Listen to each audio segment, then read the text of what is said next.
Hello, this is Tarregor. Welcome to my vision of World of Warcraft Classic Plus.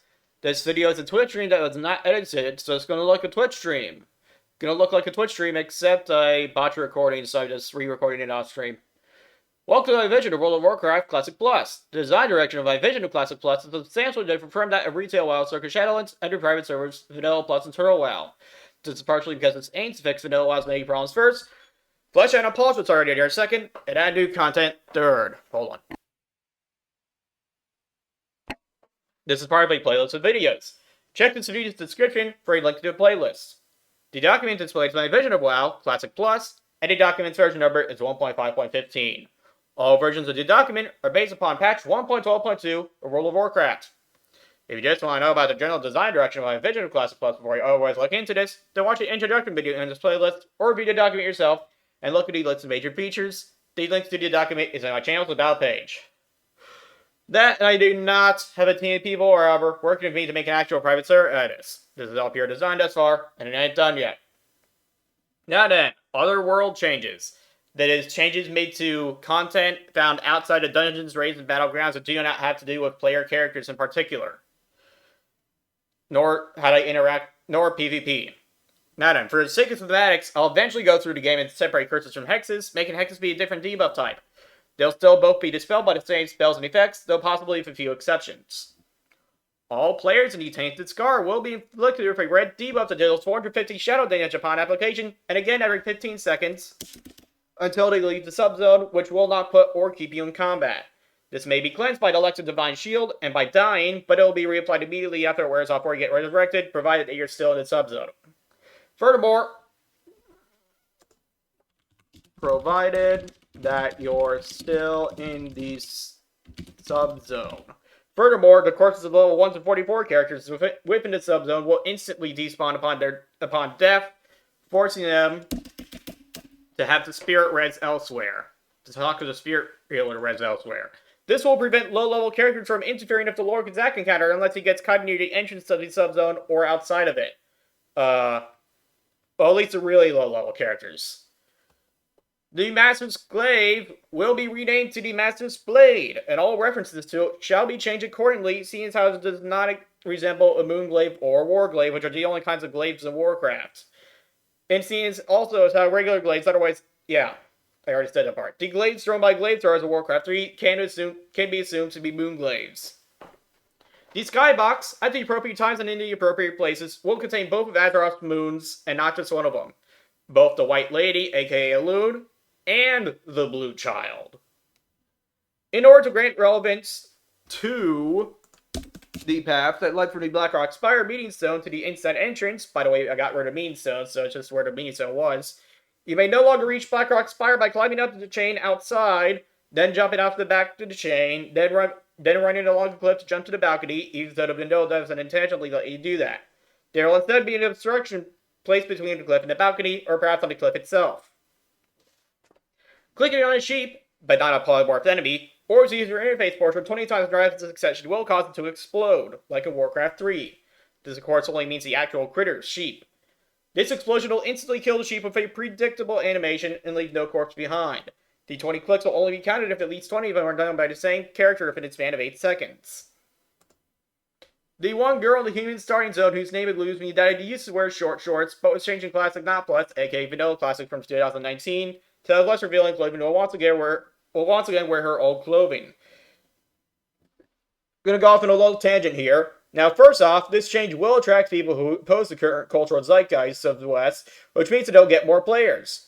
Second off, while I personally don't like how women in real life consciously decide, without being actual prostitutes or being arrested disorder or some other straw grasping shit like that, to dress in skimpy outfits in public of their own free will, even when it's cold outside. While I wish they wouldn't do that shit, this NPC was originally one of those women who would do such a thing, at least if it ain't cold, and I'm just gonna respect that. Though I don't expect most of you to believe that. Anyway, this game will not have any more skippiness than Vanilla originally had per iota of content. I'll also remind you that Firebane leggings existed before 2004, and I never saw anyone whining on Twitter about those or Battle for Azeroth's hide chest option, which if I recall correctly, also worked on female characters. No, I did not actually buy or play BFA.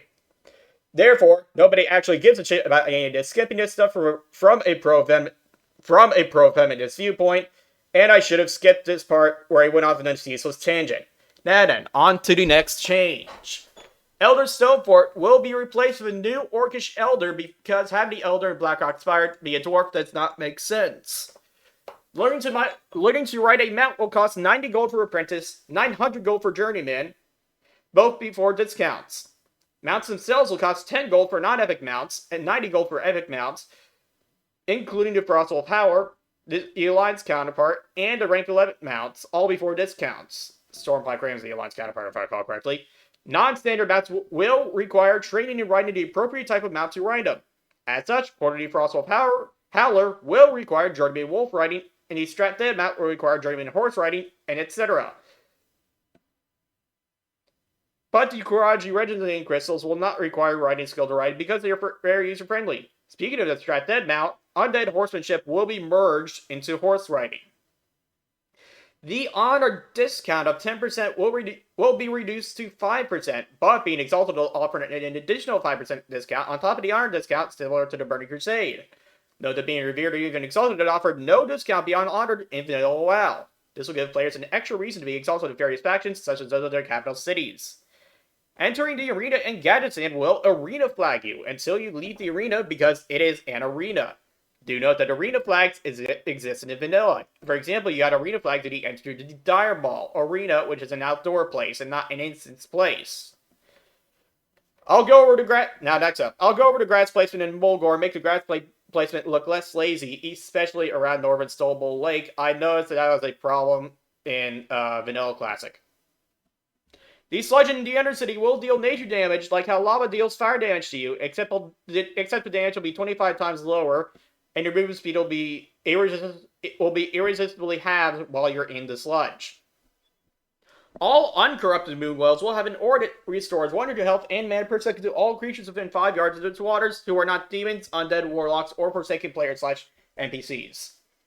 Brackenwell Village, but not its quests, will be removed from the game because the ogres were retconned to have never made a village there and fled to Mulgore instead because that are a playable race. See section number 6 races for more information. I have not recorded that video yet. By the way, I'm also adding High Elves to the game. It's an Alliance race. And the ogres are the Horde race. In the entrance cinematic, the new Horde race, excuse me. In the entrance cinematic, during the part of the world map, the islands north of the Western Plaguelands no longer exist. These islands did not even exist in Vanilla, and they won't exist in Classic Plus either. Furthermore, I'm aware that those are Dragon. I'm very aware that those are supposed to be the Dragon Isles, but just because they were an idea in vanilla beta content and realized to some sort of extent in the fucking Dragonflight, that does not mean that I have to add it to this Classic Plus. I don't have to do that to the lore. I'm going to treat the lore better than that. Furthermore, the entrance cinematics world map will be changed to reflect the existence of Eversong World and the Ghostlands. Now, by treating the lore better than that, I mean, like, I want to get rid of inconsistencies. I want to make the lore all be consistent with itself. And I don't want it to be overly convoluted bullshit. I don't want any ass pulls or nothing like that. I don't want any temporal fuckery either that did not exist before Vanilla WoW. So anyway, moving on. The Sword of the Barbarian King found in the crypts in the Badlands will be renamed to something else. Barbarians did not exist in or before Warcraft 3, and they won't exist in WoW Classic Plus either. All giant turtle corpses found around Azeroth, including those in Darkshore, will have their models changed to resemble dragon turtles from Warcraft 3, The Frozen Throne, as part of retconning giant turtles into being Warcraft 3's dragon turtles. Everything in the game that says Hoodoo will be changed to say Voodoo instead. This includes not only NPC dialogue, but also tooltips, quest names, object names, item names, and all our references to it. Hold on. Okay, all uninstanced chests, footlockers, mining nodes, herbalism nodes, and limited supply vendor items, as well as all uninstanced respawn NPCs and all world bosses, will have a +/-5% variability under respawn timers. As special exceptions, chests, mining nodes, and herbalism nodes that deliberately spawn near NPCs, as mentioned in a different section, will, when the respawn timer is up, wait until said NPCs are up to spawn. I covered that last part in a different video, I'm pretty sure. And finally, to help flesh out the game, as I said in a different video, pre-laid traps will be added to some places in Azeroth where there are hunter NPCs, with pets or not, of a high enough level, whether they be in the open world, in dungeons, or in raids. Said traps shall be mostly inconsequential in the open world, be somewhat consequential in dungeons, but not enough that every group of one I have a rogue in it, be quite consequential in 10-man raids, be very consequential in Rock Spire, and be devastating in 40-man raids. Said traps, in instances or not, will respawn if it's associated enemy, and also I'm not putting any traps near any raid bosses. Furthermore, all NPC traps will randomly be placed within a 30-yard radius of their spawn point or patrol route, changing every time it respawns. Rexar might use those kinds of traps, however, because he's not that kind of hunter, Rexar in particular. Do note that I'm turning trapping and trap disarming both into secondary professions. Trapping is hunter only, and trap disarming is rogue only. Rogues are going to have to go out into the world in order to level their trap disarming skill, but before that they'll have to work with practice traps that can be crafted by hunters. Just like how engineers can craft it practice locks for rogues to level up their lockpicking at first. Alright, that's all I got. Thanks for watching.